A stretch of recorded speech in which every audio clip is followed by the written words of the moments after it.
नमस्कार शेतकरी मित्रांनो, मी रेखा आपलं स्वागत करते किसान सोबती या आपल्या YouTube चॅनल वरती।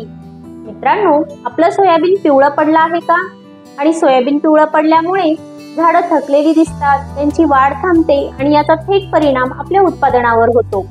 त्यामुळेच आजच्या व्हिडिओमध्ये आपण सोयाबीन पिवळं पडण्यामागची कारणे कोणकोणती आहेत आणि त्यासाठी आपण कोणकोणते उपाय करू शकतो या संबंधीची सविस्तर माहिती पाहणार आहोत। माहिती महत्त्वाची आहे, त्यामुळे व्हिडिओला शेवटपर्यंत नक्की पहा आणि किसान सोबती या आपल्या चॅनलला सबस्क्राइब करा। चला तर मग आजच्या आपल्या व्हिडिओला आपण सुरुवात करूया।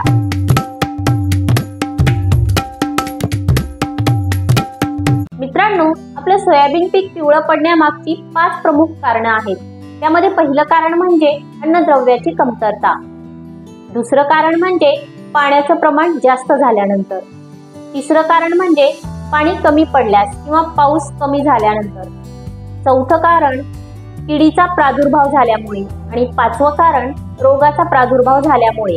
या 5 प्रमुख कारणांमुळे आपलं सोयाबीन पीक पिवळं पडतं। मित्रांनो, आता आपण सर्वात अगोदर जे पहिलं प्रमुख कारण आहे म्हणजेच अन्नद्रव्याची कमतरता त्याबद्दल थोडी सविस्तर माहिती पाहूया।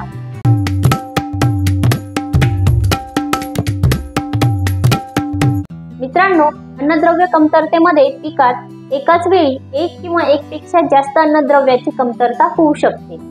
मित्रांनो, अन्नद्रव्याच्या कमतरतेमध्ये पानांमध्ये एकसारखी पिवळसरपणा दिसतो आणि जुनी पानं जी आहेत ती सर्वात अगोदर पिवळी व्हायला सुरुवात होतात आणि हे विशेषतः नत्रच्या कमतरतेमुळे होते। आणि झिंकच्या कमतरतेमुळे नवीन पानं, नवीन आलेला जो भाग असतो तो फिकट होत पिवळसर पडतो आणि जस्त किंवा लोहाच्या कमतरतेमुळे पानाच्या ज्या शिरा आहेत ते हिरव्याच राहतात आणि बाकीचा जो भाग आहे तो पिवळा पडतो। लोह आणि मॅग्नेशियमच्या कमतरतेमुळे नवीन पानांमध्ये फिकटपणा येतो आणि हरितद्रव्याची निर्मिती थांबते। यामुळेच मित्रांनो, सोयाबीन पूर्ण पिवळं पडून झाडाची वाढ थांबते आणि याचा फुलधारणेवर परिणाम होतो। या सर्व गोष्टींमुळे आपल्या झाडाची वाढ थांबते आणि त्याचा परिणाम आपल्या उत्पादनावर होतो। तर यासाठी मित्रांनो, आपल्याला पिकामध्ये जी अन्नद्रव्याची कमतरता आहे ती भरून काढणे गरजेचे आहे। तर यासाठी आपण काही पर्याय करू शकतो। सल्फर 5 किलो प्रति एकर मातीच्या गरजेनुसार जमिनीत मिसळावी। हे झाडातील हरितद्रव्य निर्मितीसाठी महत्त्वाचे आहे।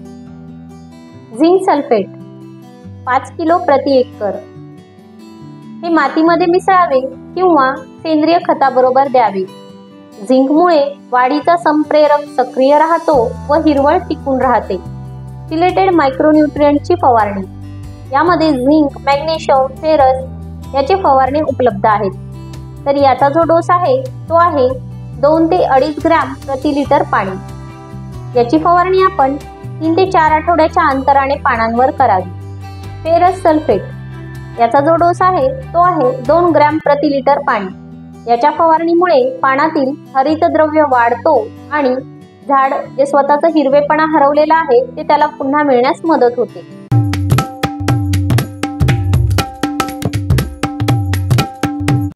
मित्रांनो, सोयाबीन पिवळं पडण्यामागचं दुसरं कारण म्हणजे पिकामध्ये जास्त प्रमाणात पाणी होणे।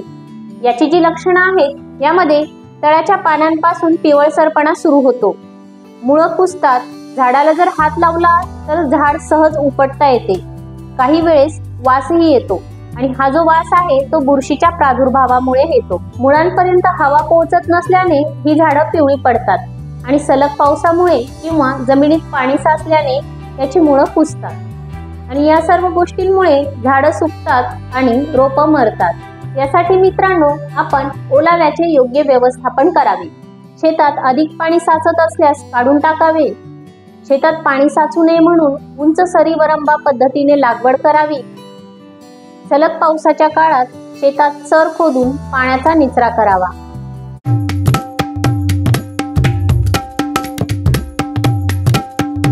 मित्रांनो, सोयाबीन पिवळं पडण्यामागचं तिसरं कारण म्हणजे पाणी कमी पडणे। सहसा जर का पाऊस पडला नाही किंवा पाण्याची कमतरता झाली तर पिकाची मुळं सुकतात आणि झाड ते मातीमध्ये असलेले अन्नद्रव्य यांचे शोषण करू शकत नाही, त्यामुळे झाड पिवळे पडायला लागते व सुकून जाते। याची जी लक्षणं आहेत त्यामध्ये पाने थोडीशी आकसतात, आणि फिकट पिवळसर होतात आणि संपूर्ण जे झाड आहे ते थकल्यासारखं वाटतं आणि झाड फक्त पिवळं नाही पडत तर त्याच्यामध्ये एक प्रकारचा राखटपणा देखील दिसतो। मित्रांनो, पाण्याची कमतरता आणि पावसाचा अभाव असेल तर आपण फवारणीद्वारे अन्नद्रव्य पोषण झाडाला देणं गरजेचं आहे। यामध्ये आपण 2% युरिया 20 ग्रॅम प्रति 1 लिटर पाणी याची फवारणी करू शकतो। यामुळे पिकास त्वरित नत्राची पूर्तता होते। सल्फर 20% किंवा सोल्युबल सल्फर 2 ते 3 ग्रॅम प्रति लिटर पाणी याची आपण फवारणी करावी। सिलेटेड मायक्रोन्यूट्रिएंट झिंक, फेरस, मॅग्नेशियम याची देखील आपण फवारणी करू शकतो। याचा जो डोस आहे तो आहे 2 ते 2.5 ग्रॅम प्रति लिटर पाणी। यामुळे सर्व जे मायक्रोन्यूट्रिएंट आहेत ते पिकाला त्वरित मिळतात। ह्युमिक तसेच अमिनो ॲसिडची फवारणी, याचा जो डोस आहे तो आहे 2 ते 3.5 मिली प्रति लिटर पाणी। हे वनस्पतीला ताजेतवाने ठेवते व जसं की कमी पाऊस, तापमानातील बदल या प्रकारचा जो ताण आहे ते सहन करण्याची पिकाची क्षमता वाढवते। मित्रांनो, 7 ते 10 दिवसांच्या अंतराने 2 फवारण्या कराव्यात। तसेच मित्रांनो, पिकास थोडेसे पाणी देऊन जमिनीचा वापसा टिकवण्याचा प्रयत्न करावा। तसेच जमिनीत जर का थोडासा ओलावा असेल तर आपण ह्युमिक ॲसिड किंवा अमिनो ॲसिडची आळवणी देखील करू शकतो। यासाठी ह्युमिक ॲसिड किंवा अमिनो ॲसिड 500 मिली प्रति एकर 200 लिटर पाण्यात मिसळून मुळाशी हलक्या हाताने द्यावे। मित्रांनो, आपण 19-19-19 याची देखील फवारणी करू शकतो। याच्यामध्ये नत्र, स्फुरद आणि पोटॅश तिन्ही घटक आहेत जे की आपल्या पिकाला फायदेशीर ठरतात। नत्रामुळे पाने हिरवी आणि ताजीतवानी होतात, स्फुरदमुळे मुळांची वाढ चांगली होते आणि पोटॅशमुळे झाडाचा तणाव कमी होतो। यासाठी 15 लिटर पाण्यात 75 ते 100 ग्रॅम 19-19-19 मिसळावी। सकाळी किंवा संध्याकाळी संपूर्ण पिकावर याची समप्रमाणात फवारणी करावी आणि जर का स्टिकर वापरून फवारणी केली तर परिणाम अधिक चांगला मिळतो। आणि 7 ते 10 दिवसांनी दुसरी फवारणी करावी। या फवारणीमुळे झाडं पुन्हा ताजेतवाने होतात आणि उत्पादन घट टाळता येते।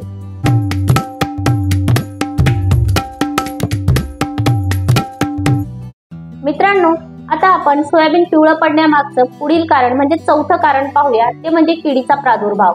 आणि यामध्ये मुख्यतः गर्डल बीटल म्हणजेच चक्रीभुंगा हे सगळ्यात मुख्य कारण आहे किडीमध्ये, ज्यामुळे लागवडीनंतरच्या सुरुवातीच्या काळात पीक पिवळं पडतं। हा जो चक्रीभुंगा आहे ही खोड छाटणारी कीड आहे। याचा जो प्रौढ कीटक आहे तो लांबट आणि पांढरट करड्या रंगाचा असतो। याची मादी जी आहे ती खोडाच्या भोवती गोलसर कापसासारखा वलय तयार करते, ज्याला की आपण गर्डलिंग असं म्हणतो। या कटाजवळील झाडाचा भाग वाळून जातो आणि वरील भाग सुकतो। कधी कधी संपूर्ण झाड वाळते, यामुळे झाडाची वाढ थांबते आणि वाळलेल्या भागावर फुलोरा लागत नाही आणि यामुळे उत्पादनात 30 ते 50% पर्यंत घट होते। मित्रांनो, चक्रीभुंग्याचा प्रादुर्भाव लवकर ओळखणे गरजेचे आहे। जर का जास्त प्रादुर्भाव असेल तर संक्रमित झाडे उपटून टाकावी। चक्रीभुंग्याच्या नियंत्रणासाठी जी काही आपण फवारणी करणार आहोत ती जिथे त्या मादा किडीने वलय तयार केलेला आहे, जो गोलाकार भाग तयार केलेला आहे तिथे करावी किंवा थोड्याच्या बुडाशी करावी। तसेच यासाठी आळवणी केली तर ती अत्यंत उपयुक्त ठरेल। यासाठी आपण क्लोरपायरीफॉस 20% EC 30 मिली प्रति 15 लिटर पाण्यात मिसळून याची आपण आळवणी करू शकतो किंवा खोडाच्या कटाजवळ याची फवारणी करू शकतो। थायोमिथोक्झॅम 25% WG 5 ग्रॅम प्रति 15 लिटर पाण्यात मिसळून याची आपण फवारणी किंवा आळवणी करावी। इमिडाक्लोप्रिड 17.8% SL 3 मिली प्रति 15 लिटर पाण्यात मिसळून याची आपण खोडावर फवारणी किंवा आळवणी करावी। आणि यासाठी मित्रांनो, फवारणी करताना स्टिकर वापरणे आवश्यक आहे। तसेच मित्रांनो, किडीमध्ये रसशोषक किडींमुळे देखील सोयाबीन पीक पिवळं पडतं। तर रसशोषक किडीच्या नियंत्रणासाठी आपण इमिडाक्लोप्रिड 3 मिली प्रति 15 लिटर पाण्यात मिसळून आपण याची फवारणी करावी। तसेच जैविक उपाय म्हणून आपण निंबोळी अर्क 1500 ppm 50 मिली प्रति 15 लिटर पाण्यात मिसळून याचीही फवारणी करू शकतो।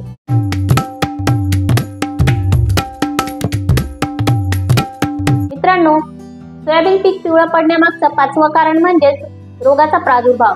सहसा मर रोग किंवा मूळसड यामुळे पीक पिवळे पडते. जर आपण झाडाला उपटायला गेलो तर झाड पटकन उपटल्या जाते. एक बाजू पिवळी तर दुसरी हिरवी राहते अशी विसंगती दिसते. झाड एकाच बाजूने वाळू शकते. थोडा जवळ काळेपणा किंवा बुरशी दिसते.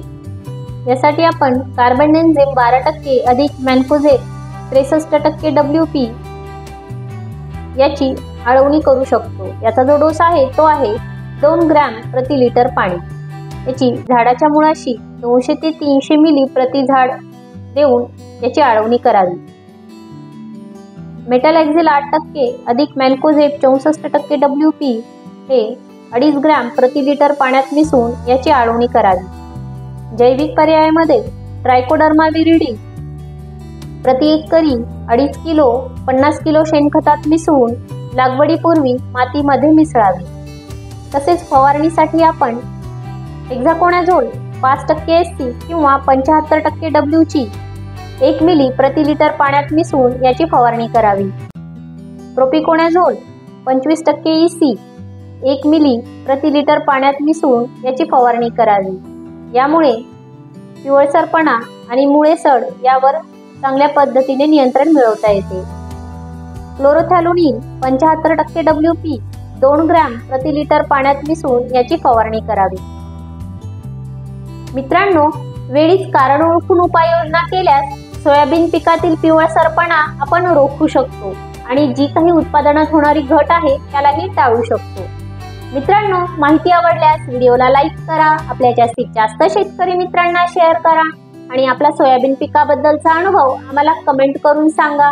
आणि अशाच माहितीपूर्ण व्हिडिओसाठी किसान सोबती या आपल्या चॅनलला सबस्क्राईब करा. चला तर मग भेटूया पुढच्या व्हिडिओमध्ये. तोपर्यंत नमस्कार.